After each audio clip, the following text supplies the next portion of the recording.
Hello, Helena. It's Emily McVeigh, Executive Director of the United Way of the Lewis and Clark area.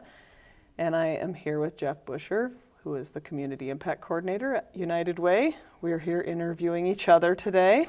We're going to talk a little bit about some United Way programs as we, I would say, enter spring, but it's snowing again today. So for whatever it's worth, we're here at April 12th. Springtime in the Rockies. That's to be expected. We're a little off on our calendar for recording today, but so we're going to talk a little bit about My Free Taxes, and that is winding down for the season. Next week is tax day, a little different this year where tax day is the 18th instead of the 15th. We are getting a lot of calls in the office. So, Emily, why don't you tell folks what we know right now, and maybe if they watch this, they won't call the office, but we're there for them to give them the information. But tell them what we're doing the last week here before tax day.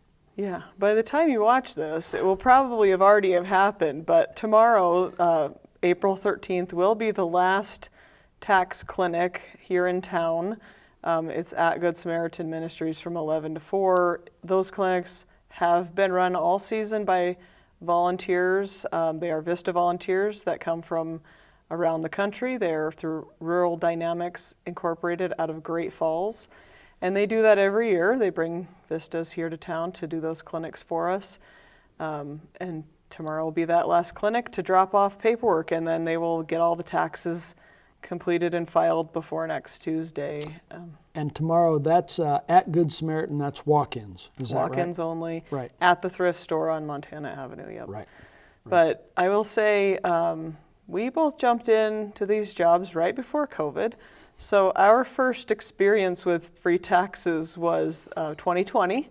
Right. So we had a couple weeks of tax clinics before COVID really hit, and that sent our world into a little loop. And so our last 3 years of tax clinics, free tax seasons, have been a little chaotic, I would say. They have. We learned to scan them in and let other folks process them, and then we would get them back to folks. And thankfully, we didn't do that this year. We were a little more, I don't know what normal is, but we were closer to normal.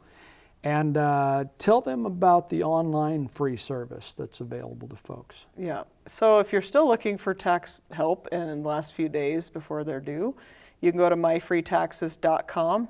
That is a program run through United Way worldwide. So you can go online, go to myfreetaxes.com, you sign up as a user, it takes you to Tax Slayer, and you walk through that process to file your taxes. It's pretty much for people that have simple taxes, anybody who made under $77,000, so it's pretty much a lot of people in Montana.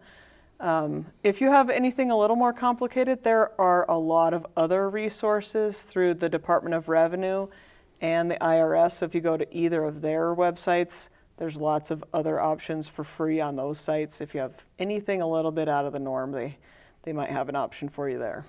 Well, it's just a good thing that nobody really waits till the last minute to do their taxes. So, this may be good information for a few people, but just in case, tell them again, the IRS and who else has Department of Revenue. That's right, Department of Revenue. So, if it's midnight on the day, you can still get it done. Get it done. Or file for an extension. Yeah. So. And I just want to say thank you so much to the people that helped us coordinate the My Free Taxes this year. Like you said, it was as close to normal as we've seen since we started. And so the AARP group does all of the tax clinics at Rocky Mountain Development Council's Senior Center. So they donate their space and their building, their time. Their AARP provides all the volunteers and the supplies. And that ran so smooth. It was great. We just stayed in touch, like, do you still have appointments? Are you still good? It was just wonderful. And then same with the Good Samaritan store clinics and the Rural Dynamics volunteers. It was just great. It was a great year for taxes as far as I was concerned. People got their taxes done. Everything seemed like it was just about as good as it can get. We're definitely looking for lots of volunteers for next year. We would love to be able to provide our own volunteers for those clinics so Rural Dynamics can keep their people in Great Falls and focus on their clinics there. They're willing to share, but I think we can do better by providing our own people. Right, so if we had more volunteers, we could set up shop in our office maybe one day a week or something like that. Yeah, Is that what or you're thinking? all kinds of other locations around town. Where, Sure. you know, if there was a location that was willing to let people in, you know, banks or restaurants, stores, colleges. Did, You know, we've had sites all kinds of places in the did past. they do the church in East Helena this year? Or They was did that- not. They did not, okay. Yeah. But yeah, churches, civic centers, town halls, anywhere. Yeah, and You it can takes set up. a lot of different kinds of volunteers. So you do not have to be a tax preparer. So don't be afraid in that in that area. We need a few tax preparers, yes, but we need more just social people. And some folks can do scanning and those Yeah. kind of things, so. Yeah, so- Light load of training, very, very simple training Yeah. for doing things like scanning documents, but yeah. And it's an important program. Before COVID, and hopefully we'll see similar numbers to this year. Before COVID, we were serving about 1,000 people, mostly low-income senior citizens, and they were bringing in, you know, those taxes were bringing in at about $1 million in tax credits and returns Oh, wow. to people in our community. In So returns? that's a lot of money flowing through our community and helping people out. Right, right. Well, as you said, by the time folks view this, the final tax time at Good Samaritan may have passed, but there is still help out there for them. And if you need more information, call our office. We Yep. can help you. What else is going on at the United Way? So this month is National Volunteer Month. Oh, So we wanted to highlight one of our websites, Volunteer Helena. So if you go to volunteerhelena.org, we try to compile a list of volunteer opportunities in the area, and it's some long-term volunteer opportunities like Helena Food Share, always needing volunteers, Family Promise, Helena Community Gardens. There's some places that they just always need volunteers. So there's things like that posted on there. And then there's other opportunities that are just one-time events, like the Holter Art Gala is coming up. The governor's race is coming up. So one-time events are posted, long-term events are posted, all kinds of different things. So you can go there and find ways to volunteer. If you're an organization that has a volunteer opportunity, you can let me know and we can help you get that posted up. so to get your event that you need volunteers for, call the office, give us the information. We'll get that on Volunteer Helena.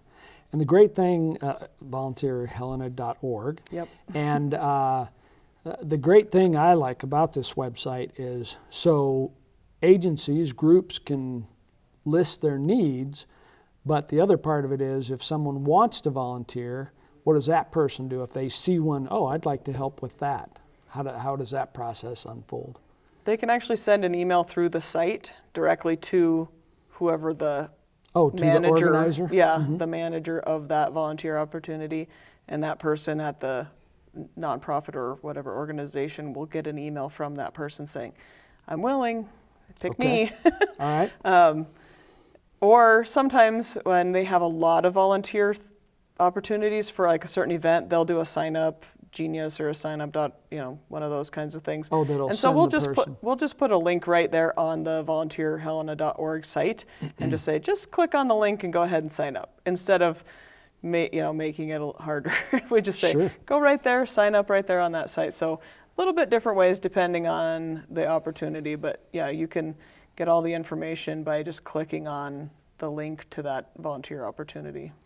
So volunteerhelena.org is kind of Helena's volunteer dating service, right? Yep. If you're an organization and you need volunteers, sign up.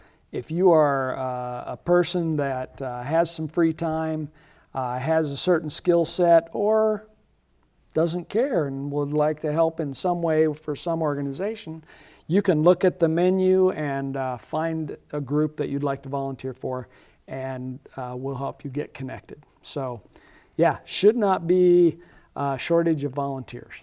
We should be able to line them up. Yeah, and sometimes people will call and say, "Oh, I have a big group, and we have one day, and we want, we want an activity." Right. And so they'll call up and say, maybe nothing on the list works out for that particular day that they have their event, but I have the ability to just email everybody and say, "Hey, I have a group. Right. What kind of activity can you put together for them?" So they'll come up with something. And I'm assuming you need some lead time for that. A little bit, yeah. Give us a week or two so that we can get a project together. But you're right. We're connected with a lot of these groups and agencies, nonprofits across the community who have that project they've been putting off, that all of a sudden if a volunteer group shows up, they can say, "Oh, yep, we're ready. We already have the paint in the cans. Yeah, so let's go." Yeah, we almost all have projects. Yes. Yes. We have Spirit of Service coming up that Right. Rocky Mountain Development Council used to host Spirit of Service, and they've passed us the reins, and we are just getting ready to review applications that came in, and we'll be putting together teams to do some projects for some people that Right. need some yard work done. So Yeah, I'm going to say Rocky probably did that in maybe 18 or 19 was the last think- time. yeah, Yeah, 19, in that I think. ballpark. Yeah. And it had gotten huge. Yes. I mean, they were mobilizing hundreds and hundreds of people, a lot of big projects, painting, repairing, and it was frankly, I don't want to say it was too big, but it was a lot of work for a handful of people to organize. And so they have passed that off to us. They've blessed us with that opportunity. And so we're going to start a little smaller. We're going to try to have a good event, get some groups together, and we do have a stack of applications.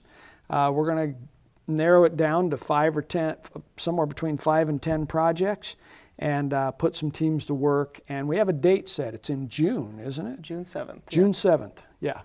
And kind of a Saturday morning, I think. Is that what we're looking Wednesday. at? It's a Wednesday. It's a work day. Like I said, it's in the middle of the week.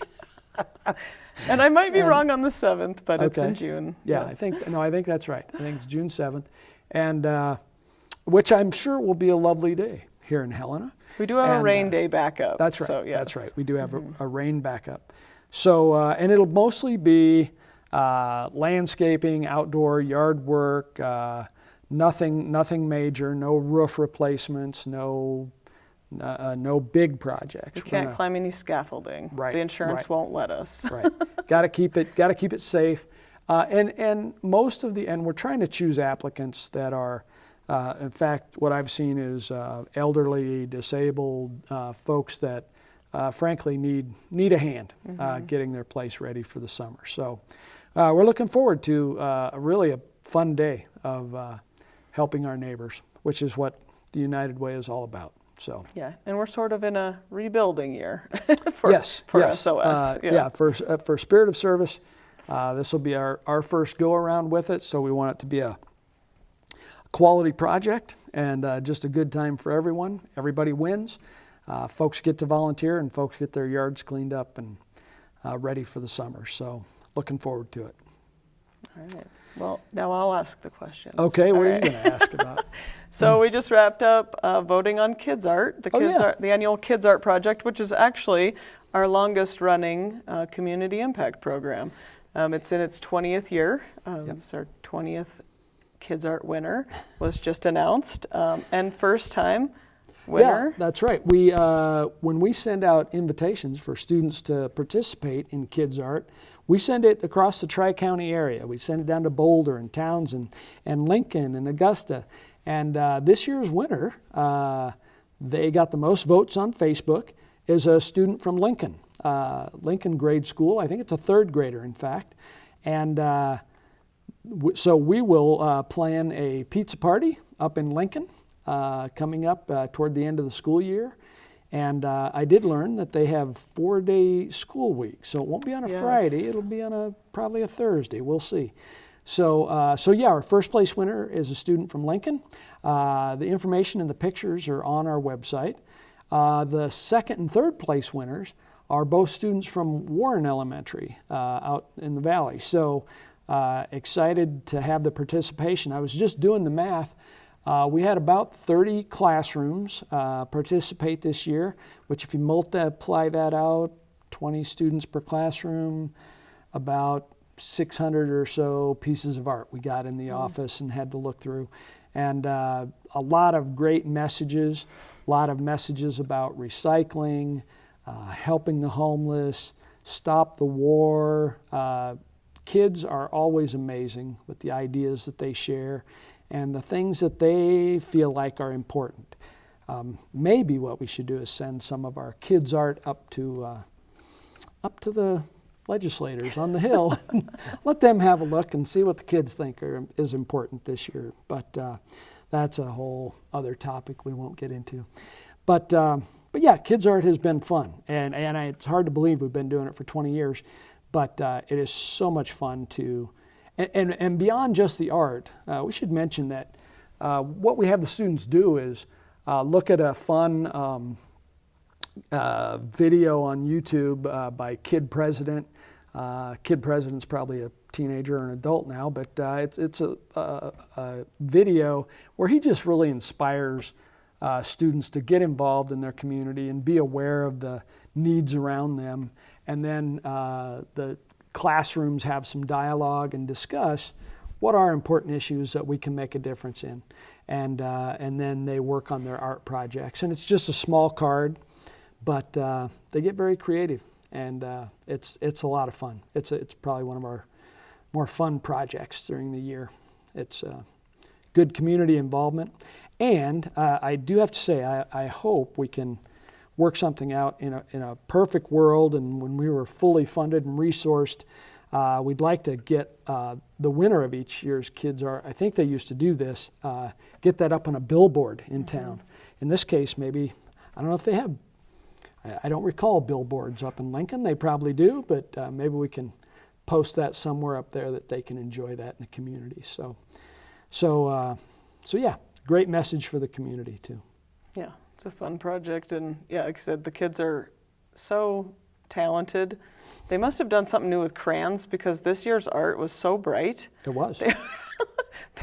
They were so colorful. New and improved crayons this year, yes. But they're always amazing, and the kids have such great messages.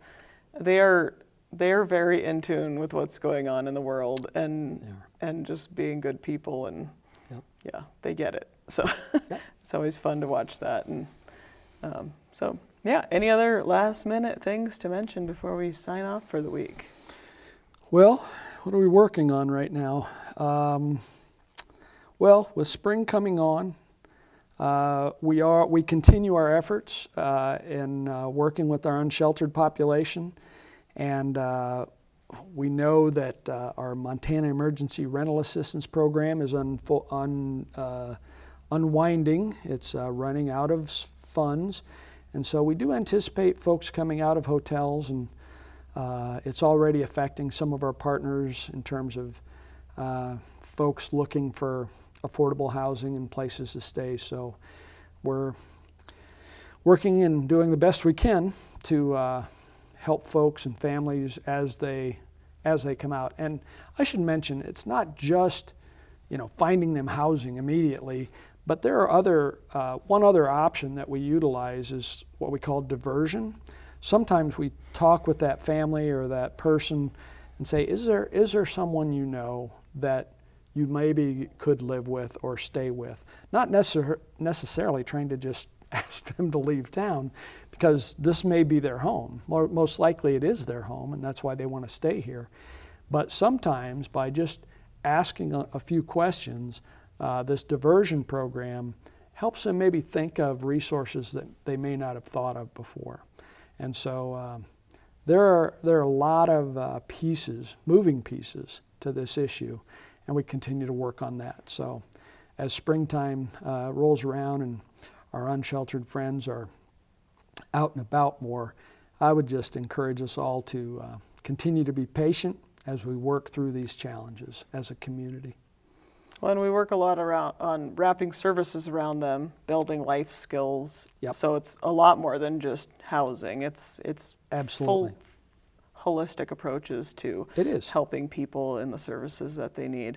And one other thing, last minute, sorry, I know we're a little long here, but one thing we've talked a lot about this week, especially, I know it's only Wednesday, but one of the things that you're working on is Move the Dial, and it's a collaborative effort with the community, part of the Community Health Improvement Plan, and updating the Tri-County Needs Assessment that was done in 2018.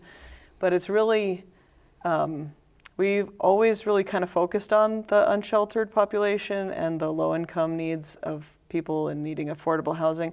But this Move the Dial project has really expanded that conversation into all levels of housing needs. We're no longer just stopping that conversation at that level. We're talking about all the layers of housing needs in our community. Density issues, we're talking about Funding. senior citizens, policy and zoning. Right. We're even talking about how do we fund the doctors that, housing for doctors that are coming to St. Pete's, the professors at Carroll College. We're talking about high scale housing. Like, how do we get all the layers of housing from really affordable apartments to high end? So everything in between. Right, and the That's idea new. It Yeah. is new, and it's exciting to be in these conversations. And the idea of moving the dial on housing is, you're right, it's for all levels of housing: affordable housing, mid-level, entry-level, and the idea of moving the dial is, the way I like to describe it is, first of all, we didn't get in this situation overnight, and we're not going to solve it overnight. But if we can make decisions and make plans now, so that 10 years from now we're not having these same conversations, then that's why we want to move the dial, so that we are actually making progress for our community in the housing area. Yeah. All right. So- All right. We'll sign off for the day. As always, lots of things going on at United Way. If you're interested in learning more, you can give us a call, 406-442-4360. Swing by our office at 75 East Lyndale. We're the blue building with the Faces mural. Or check us out at unitedwaylca.org. We'll see you next week, Helena.